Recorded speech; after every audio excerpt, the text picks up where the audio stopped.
Hôm nay em sẽ chọn bài Chapter 8 Social Studies. Em sẽ bắt đầu bài của mình. Um, According to sociologists, American society has changed dramatically over the last two generations.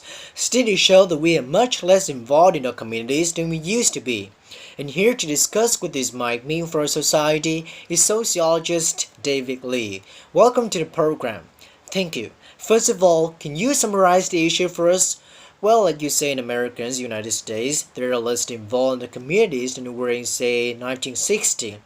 The less participation all around. We get together a lot less, even with friends. Can you give us some examples? Well, one status comes up a lot is membership in the PTA, the National Parent Teacher Association.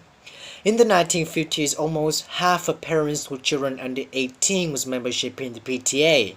They got together and attended meetings and raised money for their children's schools. Well, membership in the PTA went from 50% and to 50 to 20% in 1995, and that's just one example. The number of people who attend other kinds of public meetings about local affairs such as, improving bus service or crime in the neighborhoods have gone down by about 60%. It's like people are less interested in the communities. Yes, that was look like. They're less interested in the political process as well. Look at newspaper readership, for example. Only about 25% of age 40 and under read newspaper every day. That contrasts with 80% of older Americans. There's a big difference. It sure is. And what about the number of people that vote? That's down too, isn't it? Yes, voting is a really very basic measure of political participation, and voting is way down. At the turn of the century, the last century, so in 1900, about 85% of eligible adults turned out to vote. In the last presidential election, less than 50% turnout. Yeah, I see the problem, but you're talking about political involvement and involvement in local organizations. But what about our social lives? You mentioned that we socialize less as well. Yes, we socialize less than we used to. In the 1950s, people had friends over for dinner more often. They visit with their neighbors more often. Generally, people seem to have a much better social lives back then than they do now. That's really interesting. So, we're becoming more isolated from each other.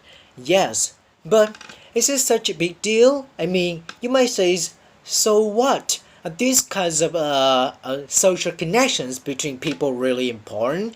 These days we have the telephone, we have the internet.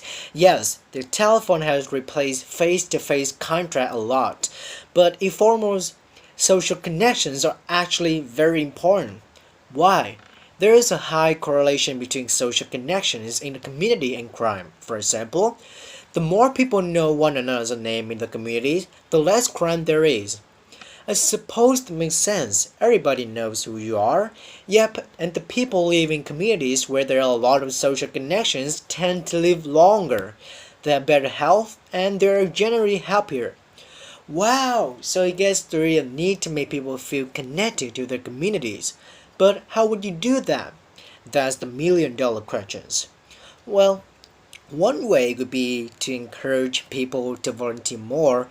Volunteering is a great way to get involved in the world around you and build connections with others.